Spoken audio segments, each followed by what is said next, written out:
You've already alluded to some of the surprises, some of the shocks, some of the disappointments as well, as that nominations process of the ANC finally got underway last night and then, as you say, concluded in the early hours of this morning.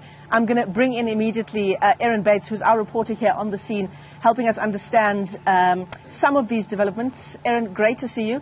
Ayanda just said it, 24 hours is an incredibly long time in politics. Shall we go through those nominations now for the ANC's top 7? 5 women now in the running for those positions. Yes, Michelle, that's right. Let's go through the list systematically. Yeah. Of course, now it's about who's in and who's out as we head into the next stages of the ANC elective conference. So, the face-off here is between Cyril Ramaphosa and Zweli Mkhize for president. Yeah. We've got Ronald Lamola, Oscar Mabuyane and Paul Mashatile for deputy president. Then Fikile Mbalula, Dumiseni Ntuli, Pumulo Mswale and Gwede Mantashe running for secretary general. David Masondo and Stan Matabata for chair of the ANC. And then we get to first Deputy Secretary General. Right. There's going to be 2 these days, and that emerged from conference, so that's a new development. We've got Nombula Mokonyane and Tina Jumat Peterson. They're in the running for first Deputy Secretary General. Then we have Maropene Ramokopa and Ronalda Nalumlango for second Deputy Secretary General. And then lastly, Treasurer General. Here we have Vijay Chauke, Pule Mabe, Mzandile Masina and Gwen Ramokopa. Yeah. So quite a mouthful there, Michelle, as we just get through that shopping list really of the names. But this is the key shopping list for the ANC. Of course, also important to note who's not on the list. Dr. Nkosazana Dlamini Zuma and David Mabuza actually not coming up through these ranks. They declined nominations from the floor. Yeah. Let's talk about the declined nominations, because Dr. Nkosazana Dlamini Zuma is an interesting one. Just a couple of days ago, I think it was on the first day of conference, that was where she tweeted that if there was a nomination to come up from the floor, a message to branch delegates, I am available, essentially. What would have happened between then and then last night's decline? Several meetings, Michelle, and of course it's about where do you funnel your support. So Dlamini Zuma deciding not to get into play for this part of the race, very telling, because she has that political clout, and she has even more political clout because she basically gave President Cyril Ramaphosa a dare when she voted for the impeachment process to move forward on Tuesday. So the fact that she's declined suggests that she's decided to put her backing, her clout, her supporters, not least at branch level, behind Zweli Mkhize. And so that speaks to the kind of behind-the-scenes talks that have been taking place. But let's just have a look at that moment when she declined that nomination. Comrade Hadebe from Sidibeng in Gauteng has raised the name of Comrade Nkosazana Dlamini Zuma. Is Comrade Nkosazana Dlamini Zuma in the house?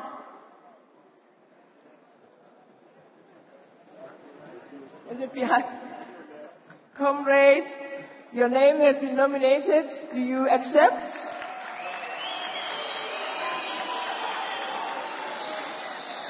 Comrade Nkosazana has declined nomination.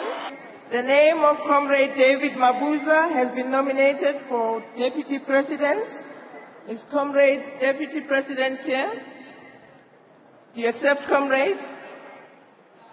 Comrade David Mabuza has declined nomination. Of course, the other important thing was actually getting down to accreditation and confirmation of all the delegates who are now at conference and part of this voting and electing process. And so we finally heard who'd been approved to attend the meetings. Those numbers very important in terms of the credentials. We had 4,069 delegates expected from across the ANC. 4,013 ultimately registered, and of course it was those registrations which took so long and kind of held things back. But ultimately the total number, if you include the 400 odd additional delegates, is 4,426. And these are the people who are going to decide on the new leadership, not only of the ANC, but inevitably also national government, because it's from the ANC that we get to our cabinet members who then lead the state. And bear in mind, this is a state that's in the grips of deep challenge, deep crisis, the power crunch amongst several. And so this is where the decisions today have much larger ramifications. Yeah. I actually want to talk about that list a bit more, because as you say, essentially the branch delegates and the additional delegates, it gets us to just over 4,400, right? But there are people missing there. According to the numbers that we have, and this is from the organizational report, we've got 91% of delegates. I suppose the question is, where's the 9%? Yeah.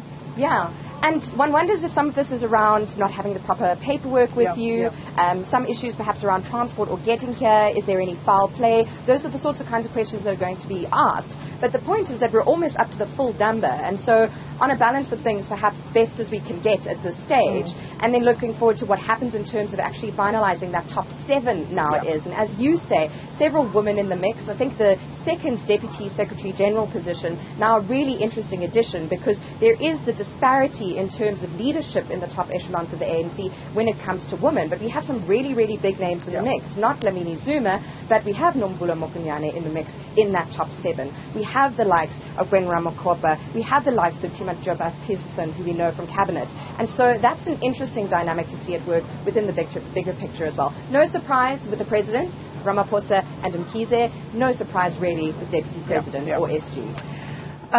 In terms of the big names that we see in that nominations list, one glaring sort of omission there, shall we say, someone who was very vocal in her petitioning, not for any position, but for the big one, for the top job, was Lindiwe Sisulu.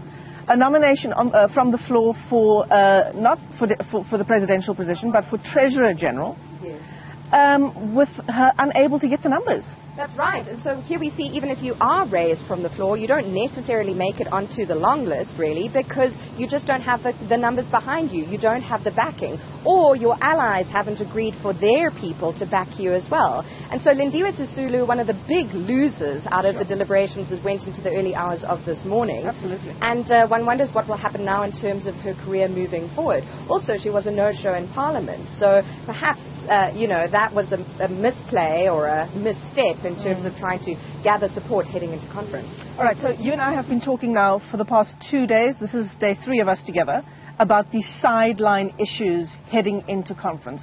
On day 1 of conference, in fact on the night of the gala dinner, there was that private prosecutions issue with the former president, and that's now, we've got a development on that now. We certainly do. We've got a 6-odd page letter from the state attorney on behalf of President Cyril Ramaphosa to counsel, or attorneys I should say, not counsel, for Jacob Zuma, former president. And strong words there. Ramaphosa has basically given Zuma a deadline until Monday to withdraw what he's calling a defective or purported summons. He mentions this nollie prosecute. Michelle, we already spoke about that. That's a private prosecution certificate. And the president, through this letter, saying to Zuma that Zuma hasn't got a nollie prosecute for him. He has a nollie prosecute which was included in the defective summons for Billy Downer, who's the state prosecutor in the arms deal case. And so it simply does not hold, says this letter. Zuma needs to withdraw, and if he doesn't do so by Monday, Ramaphosa is saying he will take all measures necessary, including seeking a punitive costs order for all of the costs and the unnecessary costs, wasteful costs, he says, have been involved in this whole stunt. Yeah, the state attorney telling Zuma exactly that, and the fact that this is an abuse of process. So quite a strongly worded communique there from the state attorney's office to the former president. Yes. Michelle, just on that, the other thing is that the letter also highlights the timing and intimates that there's the at least suspicion of foul play, that this was done on the eve of conference, as we'd sort of discussed, in order to jeopardize the candidacy of President Cyril Ramaphosa. And so that's in the letter. And it really is a hard line from the president. There was some footage I saw of some of the branches here at conference rallying around him looking a little bit more relaxed and kind of buoyed up and sort of at ease, you could say, and getting a lot of support from people who were backing him before, might have had some anxiety about this litigation in the pipelines, and then saw the strongly worded letter. I mean, how do our viewers read this? Because there is the strongly worded letter. There are the comments that the former president has made in this apparent nolle prosequi. And then we see pictures of the two of them, Jacob Zuma and Cyril Ramaphosa, quite congenial. Yeah. So what do we read into that? I think we all go, that's politics. This is how these things play out. It's all smiles and cheers and supposed unity in front of the cameras, in front of the public, really. That's the critical thing, is the public, the people the ANC must account to. And then behind closed doors, it's sharpening the legal knives in order to do what you need to do. Bear in mind, there's also a letter now from Zuma's lawyers in response to that. So the legal saga proceeds. But I think important to note, Michelle, and I did say this to Clement as well, it's almost a third gear of lawfare. So we hear the word lawfare a lot. You know, we've heard about Stalingrad tactics with the former president, amongst others. There are really two gears that have been used in litigation that's politically loaded in South Africa. The one is civil matters. So when Ace Magashule was suspended as Secretary General, provisionally due to the fact that he'd been charged by the state with corruption matters in the Free State, he then challenged the ANC in civil litigation. That was around whether or not it was valid for then, Deputy Secretary General Jesse Duarte to issue that letter of suspension. Then, so that's the one kind of litigation you get, civil proceedings about political issues where parties are really infighting. Then you get state prosecution of corruption matters involving politicians. So the state will look at the facts and decide if it thinks it has a winnable case. We've seen a lot of these high-profile state capture cases on that score that involve political figures. Now we're seeing a third gear. The third gear is this nolli prosequi, private prosecution sort of phenomenon that's emerging. And what's dangerous here is that it depends on the directors of public prosecution at a provincial level. So it was the KwaZulu-Natal Director of Public Prosecutions who signed off a second nolli prosequi, private prosecution certificate for Zuma, which gave a blank check really, a sort of blanket sort of open door for Zuma to go and privately prosecute anybody in affidavits linked to his issues around the arms deal and Billy Downer. And that is a very dangerous precedent, because if directors of public prosecution at provincial level are not vigilant about when and how they hand out nolli prosequi, it's going to open the floodgates for this private criminal litigation between political foes. And that's where we see people, like we saw in Zuma's foundation statement, driving for a 15-year prison sentence for someone he's fighting in political battles. Sure.